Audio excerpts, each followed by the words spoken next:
What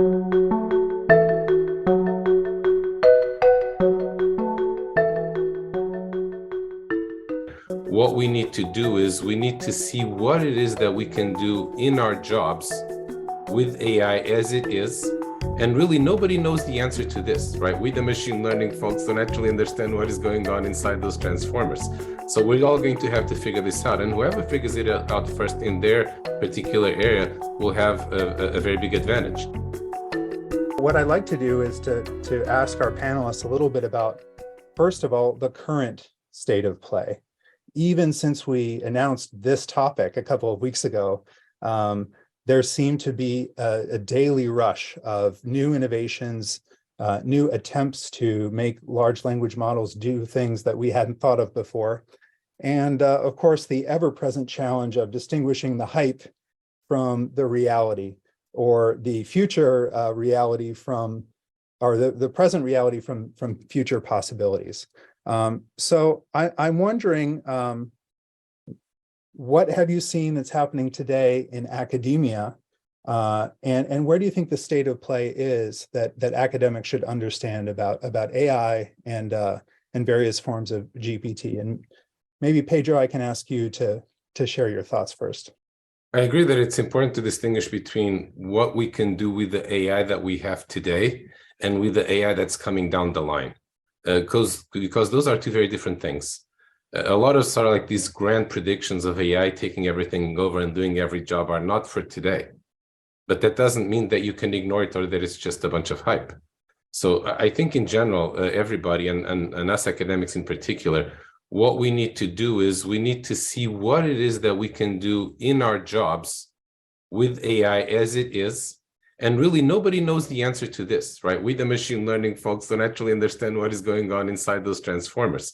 So we're all going to have to figure this out. And whoever figures it out first in their particular area will have a very big advantage. Having said that, it's also important to realize that it's a moving target. If there's something that you think it can't do today, then maybe tomorrow it will. We can also talk about a little bit more about what are the things that, for example, are natural extensions of, Chat GPT language models that we have today that I think will be available, fairly soon, like being able to give real citations for what you do instead of making them up. That's one, versus things that are actually very difficult for a large language model and might take very different technologies, like actually having sound reasoning, which we academics care about, as opposed to just making stuff up and hoping it works, which is what happens today. Mm-hmm. Yeah, it's been really interesting to watch academic audiences grapple with this. And I think many have seized on something you mentioned, which is the aspect of hallucinations, which is the term that's being used for when the model is making a prediction and really doesn't think twice about predicting a citation that doesn't exist in research. Anyone else sort of seen that? And even if we assume it can be fixed, do we have a sense of what it's going to take for academic institutions to adjust to that level of uncertainty? David, maybe I can go to you on that one. Yeah, I think that's one of the problems with current technologies that perhaps a lot of people feel that will be relatively easy to fix. It's an issue right now, but you already see patches on top of that, for example, in the Bing search engine that try to improve that. And that's one area where I feel relatively optimistic from what I hear from experts working with this technology. Interesting you should say that, because I guess I'm somewhat more pessimistic. I think one thing that we've learned with machine learning in the last decade or two is that in the end, patches don't work. They work, they're band-aids. They work narrowly to fix something, but then there's a million others like it that weren't fixed that will surface later. And usually those manual patches also wind up having nasty side effects and making some things worse than they were before. So I actually think this problem of making, things like Chat GPT be reliable, for sure there's a lot happening and there'll be improvements, but it's ultimately a pretty hard problem to solve. So I think the way to look at it from the point of view of us users, thinking of us as users, is, and people are already doing this, but machine translation is a good example of this, right? It's like you want to translate a text, you let the computer do the first pass, which saves you a lot of time, and it often does a great job. But you always have to then go after that, you have to go over it with a fine-tooth comb to make sure that you really fix all this stuff. And I don't see, depending on the kind of text that you generate, if it's just bloviation, then sure, let it run, right? But if you're trying to write, say, a scientific paper, I don't see anytime soon you being able to say, yeah, I'm going to push a button and Chat GPT writes the paper and I can trust it. That sounds very unlikely to me. Yeah, I agree, Pedro. I was just talking specifically about the issue with fake citations. Like that's relatively easy to patch over. Of course, this problem is much more general. For example, when you're writing code and this thing is like your Copilot is generating like completions, and sometimes they seem very plausible, but if you're not paying attention, in a small percentage of changes, it can introduce subtle bugs, and those are much more difficult to detect, especially if you're not paying attention, and perhaps they are not detected until it's too late. So yeah, those issues, I think they are more complicated. I was just thinking about the specific scientific citations, with whether they are real or not, which I think they are relatively easy to check. I agree. That's the easy end of the spectrum. What I would like to have as a user and want to produce as an AI researcher is, when it gives me a paragraph of anything, I should be able to click on any one sentence and say, justify this. And right now it will do that, or can do that just by making more stuff up, which is not quite the same thing as justifying that. And I think doing that properly, I think will take, looking a little bit further down the road, it's almost comical in a way that large language models have become what they are, because this is never what they were meant to be. In some ways, there are reasons for that, but I think to doing it, let me put it this way: if this is what we're seeing with large language models, imagine what we have when what we have is like a serious AI, as opposed to something that makes stuff up.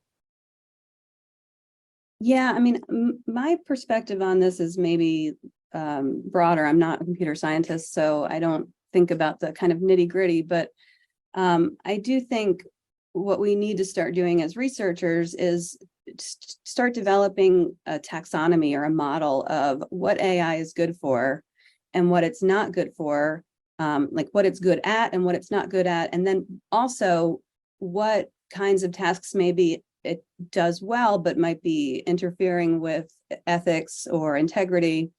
And so, and I know some groups have started to develop kind of a taxonomy, but I think we need to really have a kind of a theoretical model that drives that. And, we have some models like, I've been thinking about a few different ones, like, is this explicit versus tacit knowledge tasks that it's better at? And that's not quite right, I don't think. Maybe it's like asymmetrical logic versus symmetrical logic, or right brain, left brain, so maybe it's better at the left brain tasks than the right brain tasks. My only concern about developing a taxonomy is, once it's developed, then something new is going to come out, and then we have to rethink the taxonomy. But I do think there's kind of already with the AI tools that have been developed, some basic commonalities at what it's good at. So we just need to think, about the sort of the more theoretical side of what we should be using it for and what we shouldn't be. I agree with that. I would add something that I think is very important and very easy to miss. And this is that certainly as a first cut, everyone in their job should try to figure out what is AI good for here and what is it not good for. And that taxonomy is going to be very fine-grained, I think, not just some broad categories, although it's fine to start with them, and we have some. It's also going to be evolving, as you mentioned. But here's something that I think is really crucial. And maybe a good way to say this is with an example that Gary Kasparov gave me, which has stuck in my mind. So he people think that the world's best chess players are computers and it's all over. It's actually not all over. The world's best chess players are what they call centaurs. And the centaur is a combination of humans and machines. So all the chess masters have computers that they're using, and people whose job is to figure out, like, you're trying to figure out what the other guy did that the computer taught them, and like, this is how things work now, and I think are going to work across the broadly across all fields.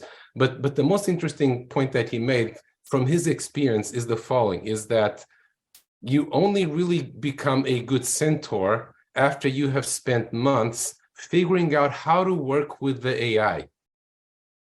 It's not just saying like, oh, the AI does this, I do that. It's like, you have to get to know it by, and again, people are starting to do that with Chat GPT. You do this, it kind of works well, you do that, it doesn't, and then you do it another way, right? You can think of sort of like the whole new profession of prompt engineering, right? Which is not a very popular and even highly paid one, as the beginnings of that. So there's going to be this process of interacting with AI whereby, right now we're the ones doing that evolution, but then, once the AI starts learning online, it'll be, both ways. Just like you learn to work with someone, I think we're going to have to learn to work with AI. And that's where the real power will come from, not just from like, okay, the AI does that and I do this. Well, let's stay on that optimistic note for a second, and then we can explore some potential dark sides. So it occurs to me that if AI is able to reduce costs of certain aspects of academic work, like making tagging content in a huge data set just dramatically cheaper, or allowing you to easily apply to every grant available in your field, with a few clicks, there will be some shifts in the way that we spend our time. And we know that there will naturally be adjustments, right? Every player in the system will be adjusting as we go, and that makes it hard to predict. But for the search for truth, if we stay focused on idealism, is there a reason to think that discoveries are going to be coming faster because some of the low-level work of being a researcher is going to get a lot less costly? Anyone who'd like to take that one? I mean, I would say I have concerns about that. I think, and it's possible that they will, but I have concerns about the impacts of that, because I think we already have a lot of problems with the way that we're currently producing scholarship, that it's, there's too much expectation of high productivity. And now if we add these tools in, and people are able to, generate a study and publish it, submit it for publication within a matter of days, how is that going to change the expectations for productivity? And how thoughtful can you really be being, if that expectation is raised? As Pedro mentioned, you can't just generate the thing and it's done. You have to know what you're talking about and make sure that you're checking whatever the AI has done to make sure that it's reliable and credible and has the integrity that you need as a researcher. So I do have concerns about that in terms of expectations. So you bring up, I think, what is really an important point, which is the following. I think, and many people agree, that the incentive system of scientific research and academia is broken. And a lot of what goes wrong is because the incentive system is broken. You get, rewarded for publishing millions of papers and for, spinning the wheels ever faster. And I think the AI is a very powerful tool. It's like an amplifier for whatever you want to do, right? If it's by maximizing engagement, well, it will then have some side effects. And the similar thing is going to happen in science.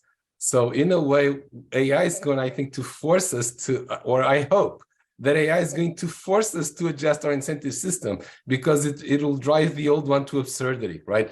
If you look at those, graphs of the number of papers being published every year, right, it's going up exponentially, right?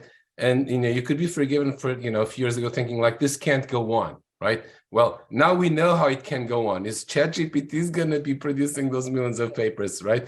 And reviewing them, and and this whole thing is going to be run by AI on all sides, right? At which point maybe we should step back and say, wait, what are we really trying to do here, right? And to get back to Michael's, original point, which I think is really important, is I think in the long run, so our job, as researchers, is to search for truth, right? That's what our goal is. Now, how we operationalize it is a big, question, but I think we need to start from that goal and figure out how do we get AI to further the search for truth, as opposed to the various perversions of it that have grown up, right? And I think in the long run, I mean, I am optimistic, because AI as a tool for searching for truth is extraordinarily powerful, right? right? I often talk to like my colleagues in biology and things like this, like, am I going to be replaced? And I said, like, no, imagine that instead of 10 postdocs, you have 10 million. And a very important thing, I think, that plays out differently in different professions, but we in research are a particularly singularly interesting point is, if you think of AI automating things, or just automation in general, in some areas, at some point, there's you don't want to produce more. So food production is a good example, right? When agriculture was automated, we didn't start producing, 1 million times more bread, right? People just moved to the cities and took other jobs. Research is at the complete opposite end of this. There is no limit to the amount of manpower that we could use, right? And now AI is going to give us that power. So it's not like I'm going to say like, oh, okay, I'm going to try to say this without laughing. My AI is doing all the research that I want to do, so I'm going to fire all my postdocs. It's just like, like it's a never, growing, set of, branches, right? And we're just going to be able to progress much faster. Now, in order for that to work, the danger is that things go off the deep end and you generate ever more crap, right? So how we control the AIs and the human incentive system together, I think, is going to be a really crucial thing here. But I think in the end, I think this will work out because we are going to remember that we are, at the end of the day, this is about the search for truth. And as long as we keep that in mind and try to make that happen, we can make that happen. I Yeah. would like to add a point. Go ahead. Just a brief point that, I mean, it's obvious that these tools are a huge productivity boost. So they have the potential to increase scientific output, but human attention is limited. So there's a tension there. And also, I think an important question about these tools is how they are going to impact us or impact the distribution of academic researchers and any other professions. Are they going to boost the productivity of everyone equally? Are they going to boost the productivity of the people at the top percentage of performance in their field, or are they going to boost the productivity, like the performance of the people at the bottom? And then what is going to happen? Are we just going to produce 10 times more scientific output, or are we going to just produce a similar amount of scientific output, but with much less people being employed? Because many of us become redundant or not. I mean, I think those are also important questions in this debate.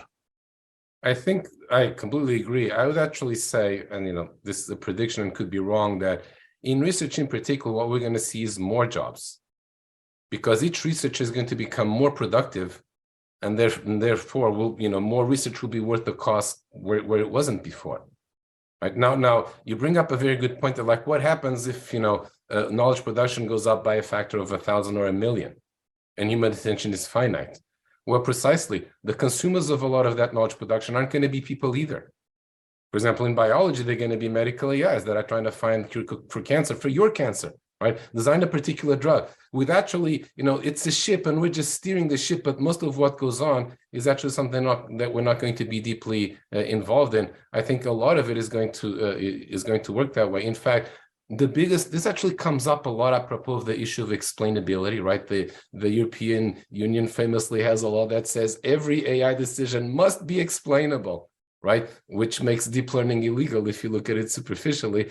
But the many things that aren't explainable today should be, like, I think, the opacity of large language models really, there's no reason they need to be that opaque. But at the end of the day, right, as we look to producing more and more knowledge, precisely the promise of AI is that, again, to take biology as an example, it can know things at a scale and level of complexity that we humans can't, which is what we need for things like curing cancer and heart disease and whatnot. I've talked to people who say, like, oh, I'm a specialist on this part of heart disease, and there's 1,000 of them. I'm like, and nobody actually understands how the whole thing works.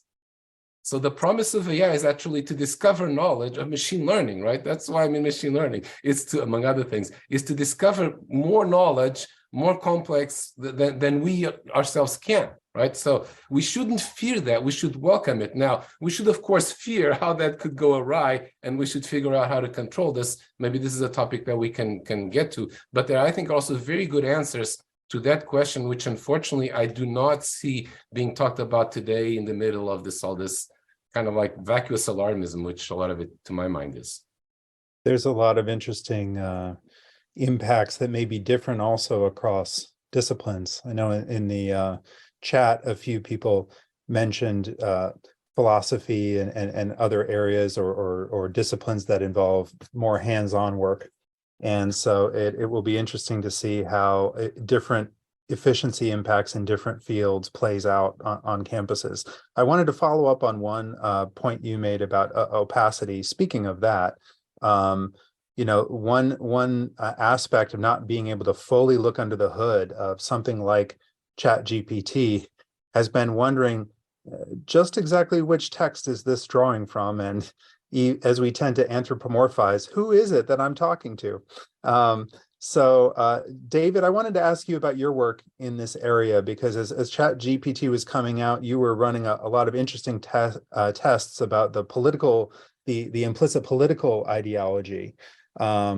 And I think it would be really interesting to hear a little bit about, the patterns that you're seeing now that we've seen a few different iterations of these models. Yeah, so I shortly after the release of ChatGPT, I applied like 15 political orientation tests to it, and then like 14 of the instruments diagnosed those responses as manifesting preferences for left-leaning viewpoints.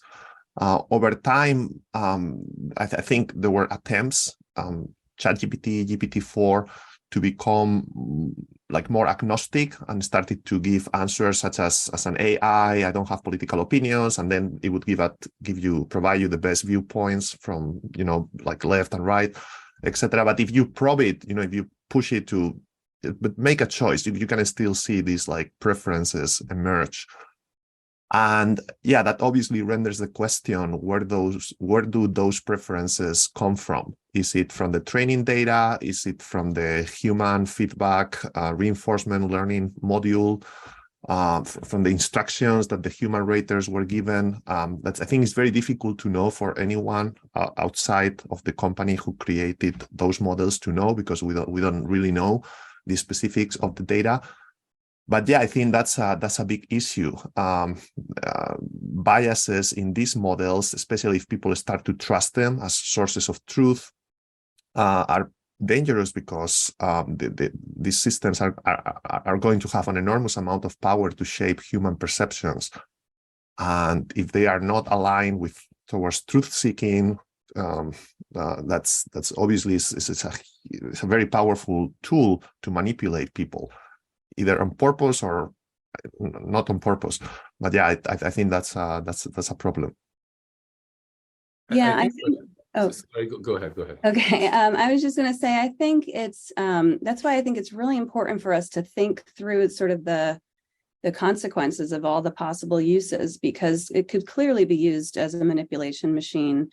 And I spent some time with it because I do research on online posts, and I had some Reddit posts, people debating, gun control and gun rights. And I was putting them in there to see if it was able to detect things like sarcasm, which it was surprisingly good at. Whether there was a frame, a debate or a frame from the gun debate in the post, which it actually identified a frame more often than I would have, and it identified sarcasm more often than I would have. But the one part where I found it really struggling was, is this a good faith or a bad faith argument? And that's where I started to see the bias come in, because it would say it was a good faith argument if it was more on the gun control side, and a bad faith argument on the gun rights side. And then it was sort of like giving reasons for one that the exact same thing was in the other one. But so it was like, you really started to see the bias. And I was like, well, how can I trust this thing? The same companies that have, shown us over the last decade or so that they're willing to just keep things behind a black box and make decisions for how the public discourse could go. They're the same companies that are, partnering with or running these AI machines. And so I wouldn't feel like I could trust it with my research unless I could see the architecture and the training data. And even then, you have to cross-check it, in which case, is it really even saving me that much time? I don't know. I think what happened at OpenAI is very interesting, and there's a lesson in it for us from this.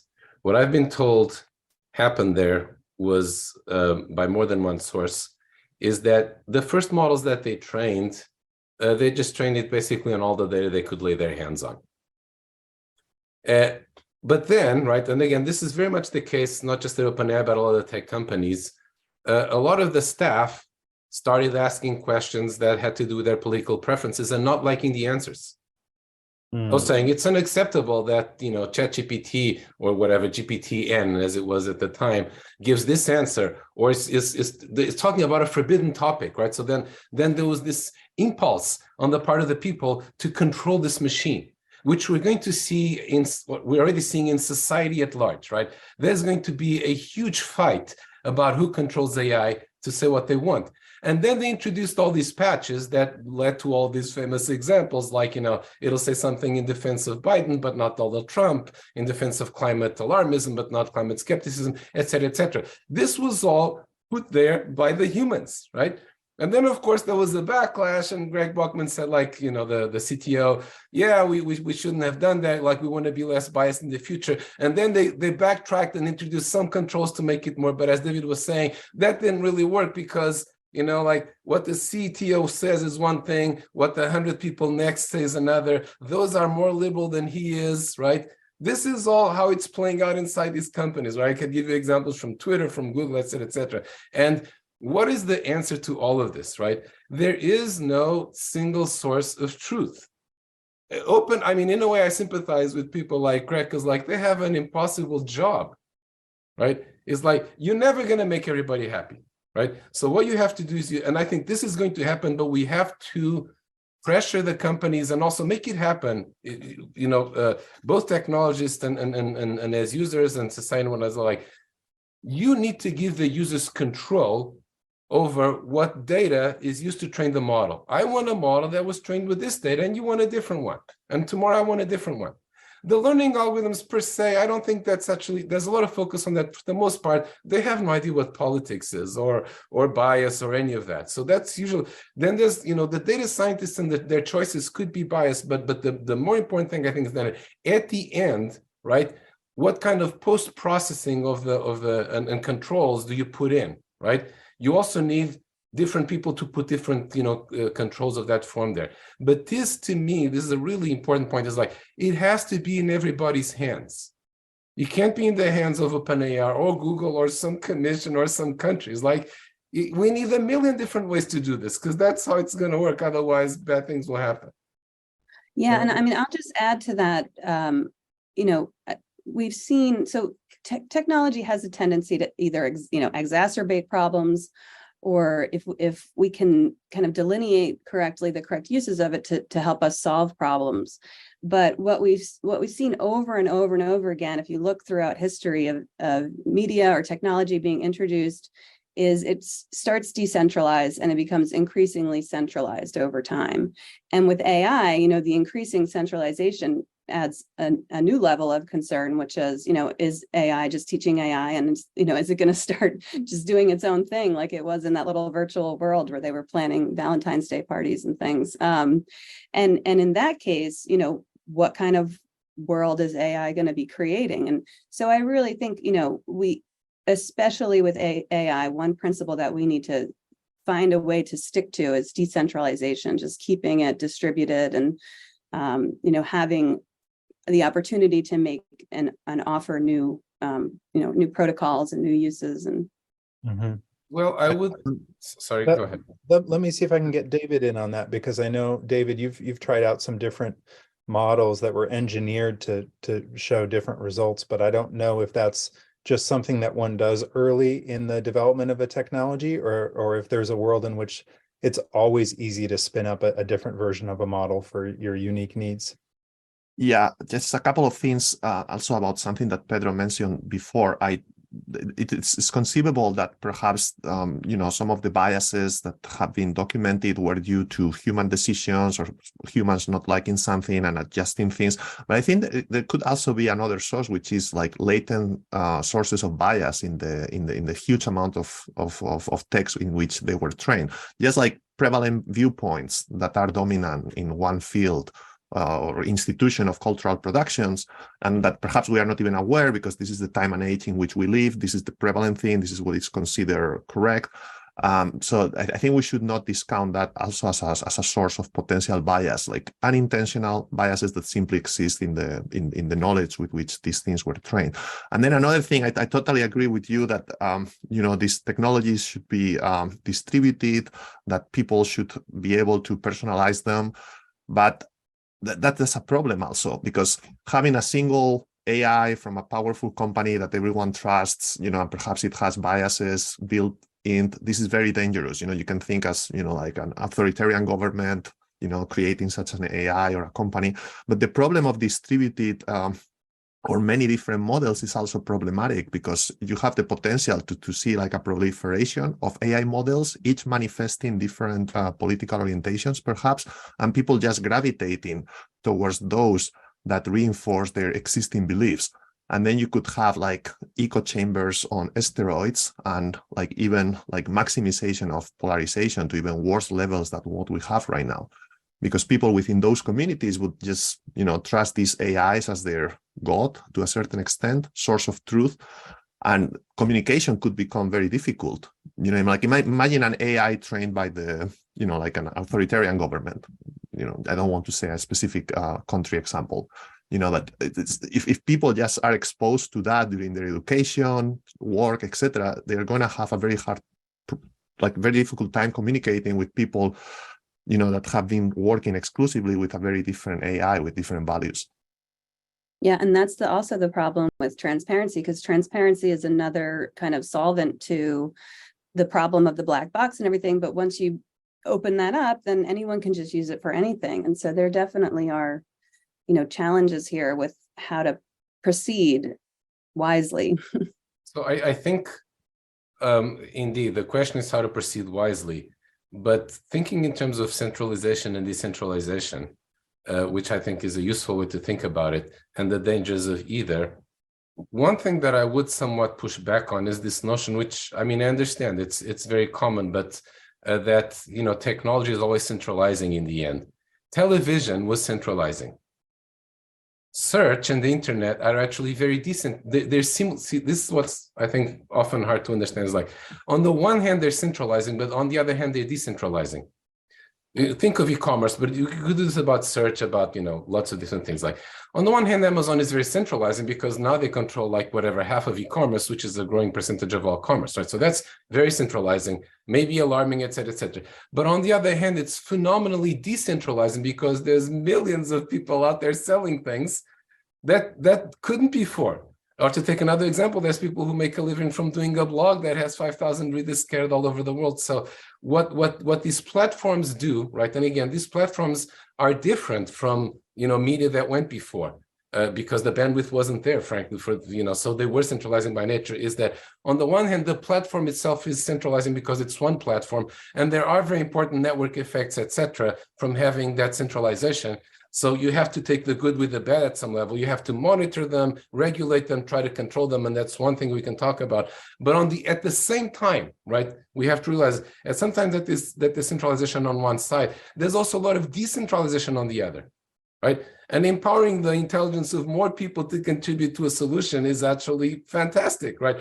Now, the whole question, right, I think this, to what David was bringing up, is how, people used to fear that the internet would lead to mass uniformity, and that it led to the opposite. It led to atomization, right? And we can think about like what people got wrong there, right? And I think we somewhat understand this at this point, but like, you're right, with AI going forward, this could make it even worse. So like, how do we, but the beauty is that like, the AI is a system that we humans control. So we can do this right. We won't get it right, the first time, but like, now, for example, I think one just concrete example of that is the AI system itself, its primary, objective, literally in the objective function, which is everybody should know what an objective function is, should be truth.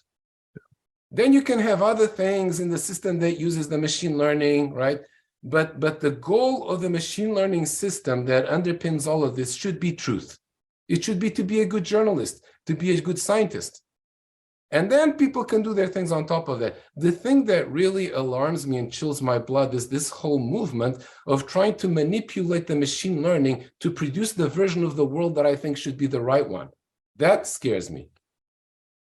Yeah, I mean, I definitely think that like networked, internet media is the most decentralized form that we've had. And so it's been the hardest to centralize, but from, kind of an economic perspective, there's definitely companies that have taken over. And, they are in very much lockstep, except for the one exception of Elon Musk buying Twitter.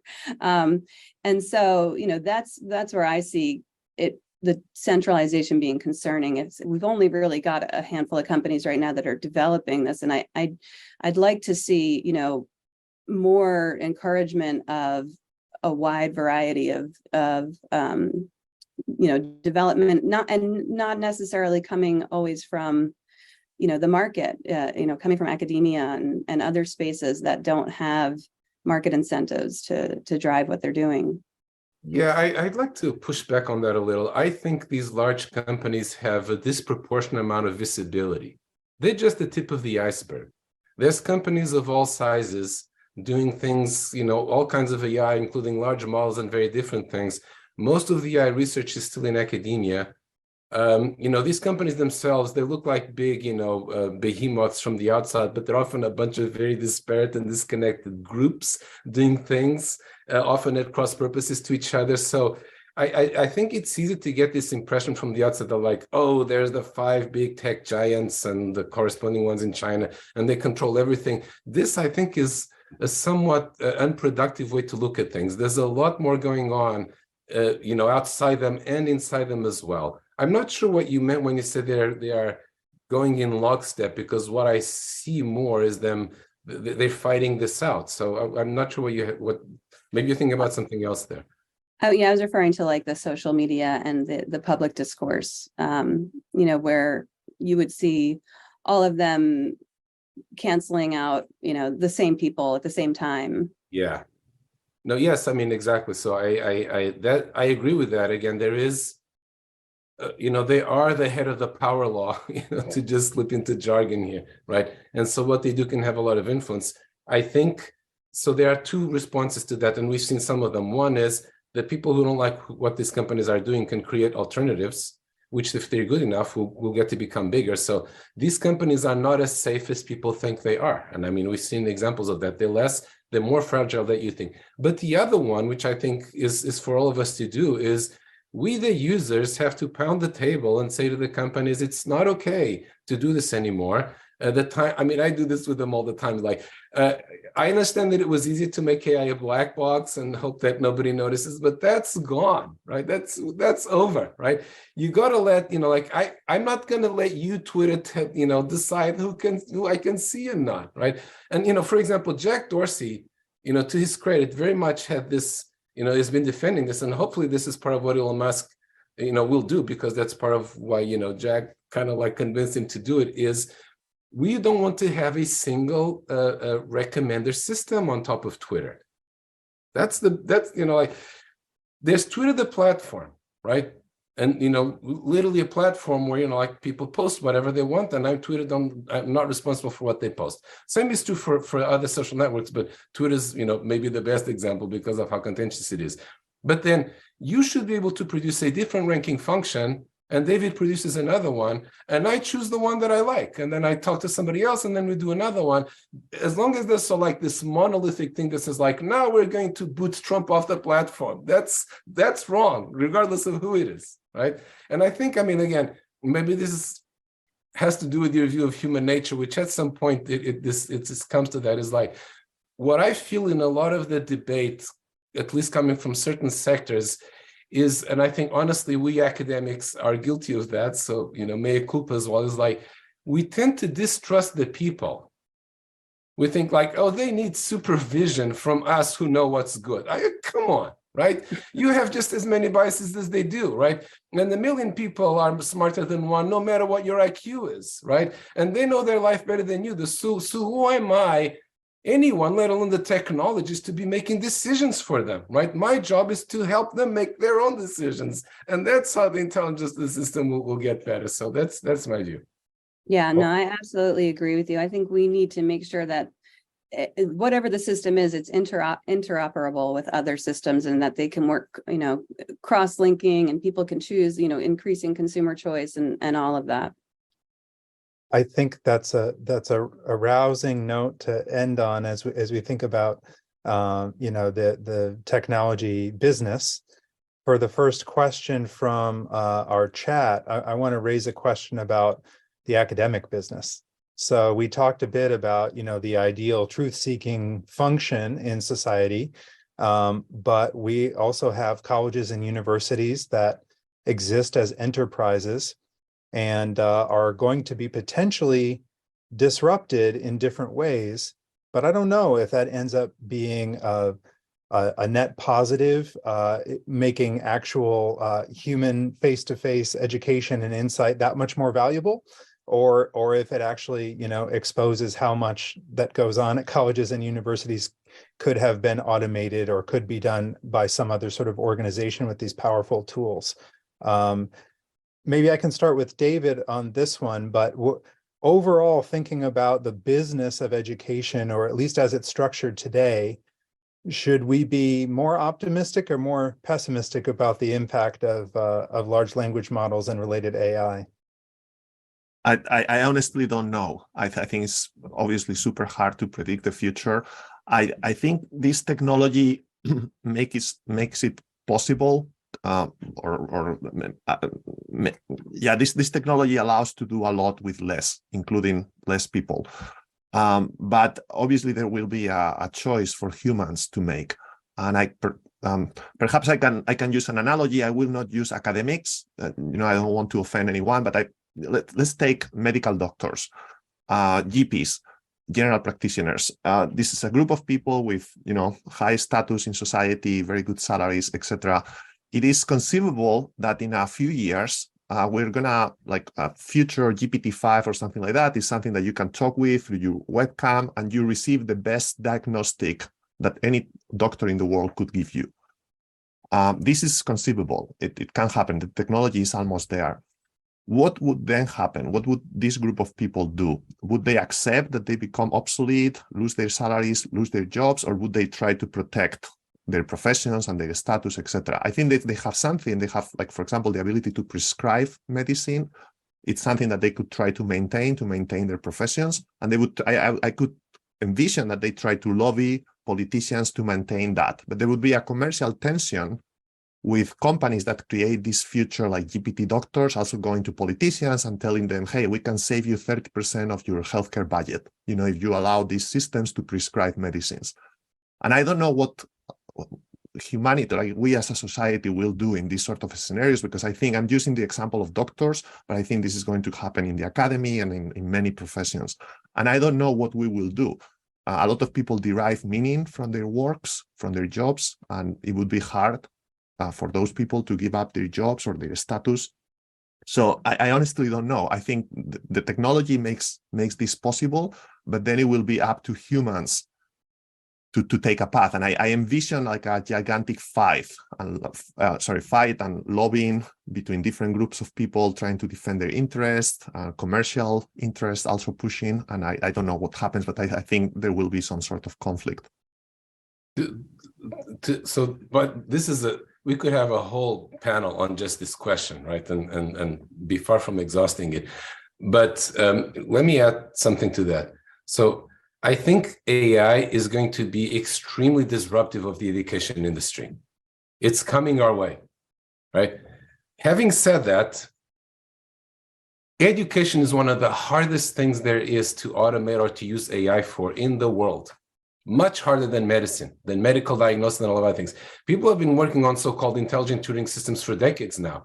And the problem is that like making it up doesn't work. You have to understand, for example, what the student's misconception is in order to fix it. You need a theory of their mind. You need to understand, I mean, it's actually extremely subtle. And AI will get better at this, right? But again, that level of disruption is probably not going to happen tomorrow. Having said that, between here and there's a whole bunch of things, some of which are ready to happen with what we have today. And I think the large picture here is the following, again, with apologies to my fellow academics, and in particular, thinking about higher education. Higher education thinking of it as an industry for just a second, which of course it's much more than an industry, but it also is an industry, is giving us a product with exponentially growing cost and exponentially decreasing quality. This is not sustainable. AI or no AI, right? This is already not, I mean, we're already seeing people don't want to get degrees because, it's not worth the cost, and like, they don't like being indoctrinated and whatnot. So the growth in cost keeps picking up, and the decrease in quality for various reasons, the administrative bloat, the ideology, etc., also keeps picking up. So there's hardly a product or service in the world, more important than education, and it's one that's getting worse and worse at higher and higher costs. So what can be done here? A lot of it doesn't have to do with AI, but this as an opportunity for AI is absolutely spectacular, right? I mean, think about it. Your ideal education is one-on-one. It's not a professor lecturing to 500 students, not even, a TA with 20 of them. It's one-on-one. The reason we don't have it one-on-one is that we can't afford it, right? But with AI, we can. Right now, I think what's going to happen again, because we're not ready to have an AI TA or an AI professor fully, right, is we're going to have this triangle, right? There was the professor and there was the student. Now there's the professor and the student and the AI. And the professor works with the AI to help the student. For example, the student does a lot. Again, this is already starting to happen. Like if you look at the MOOCs, right? The MOOCs can be, you can choose what gets shown depending on how well the students do on the quizzes and what they fail, right? So this kind of adaptiveness, which already seeing machine learning used for, this can become, online, right? Your bot is figuring out what you're understanding and understanding. And then you, the teacher, you, the professor, also the AI talks to you about this student has these problems, or here's what they might need help with. So there's going to be another player in this besides the professor and the student. And both the professor and the student are going to get used to interacting with the AI as well as with the other. And now what the best division of labor between this is, as we talked about, to be figured out and will evolve over time. But I think at the end of the day, what's going to happen is that we're just going to have an education that is dramatically better and cheaper at the same time than what we have today. And I mean, honestly, I think it's quite possible that we're going to look back, 20 years from now, again, things in education move much more slowly than in other areas. And all these state universities and Ivy League, blah, blah, blah, they were the smokestack industries. They were the dinosaurs that got killed along the way. And, I'm a professor at one, but if that's what happens, then so be it. Well, I love your optimism, Pedro. I think, this is what I mean by technology has the potential to exacerbate problems or to be used by humans to solve problems. And I think, education is a model of mentorship. And, to use David's example, medicine is a model of care. These are relational tasks in addition to knowledge tasks. And so, I think it's really important that we, moving forward, understand how to keep the relational aspects of those kinds of, behaviors without losing, by enhancing it with knowledge. So we could train students, and show them how to be tutored by AI, for instance. But, then they come to us with their questions and go beyond what the AI can teach them. Or in the case of medicine, it might help the doctor give this phenomenal diagnosis, but there has to be a relationship there between the doctor and the person so that they can move forward together in a collaborative way so that they're taking care of this person together. Let me close us out with a question that sits in between the professional academics and the undergraduate students, and that is graduate students or prospective graduate students. As you think about this changing landscape, I'd love to hear quick thoughts from each of you, because that's the time we have. If, as you speak to people coming into the academic profession and you see the impact and the coming impact of AI, is there advice that you give to them? Are you more likely or less likely to recommend that they enter this field, whatever your discipline is? Because I think that's also been a source of great labor, great mentorship, and also obviously a lot of career uncertainty at the graduate student level, who are the backbone of a lot of research labs. What is all this going to mean for them? And whoever wants to start out. Well, this is a question that I get a lot, and the answer that I often give is whatever field you're interested in, whatever fascinates you, you should still pursue that.